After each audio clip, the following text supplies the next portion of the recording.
നിത്യയാണെങ്കിൽ സുധീഷിനെ ദേഷ്യം പിടിപ്പിക്കാനായിട്ട് തനിക്ക് ഒരു കോഫി കുടിക്കാനായിട്ടുള്ള ഓഫർ ലഭിച്ചിട്ടുണ്ടെന്ന് നമ്മുടെ സുധീഷിൻ്റെ മുൻപിൽ വെച്ച് തന്നെ സഹോദരനോട് പറയാൻ കേട്ടോ.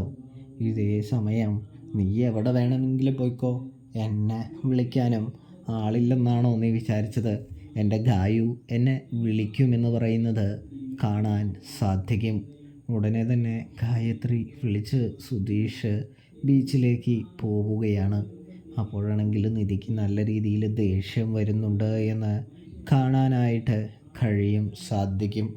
അതൊന്നും നിധി പുറത്തേക്ക് കാണിക്കുന്നില്ല എന്നും കാണാൻ കഴിയുന്നുണ്ട്.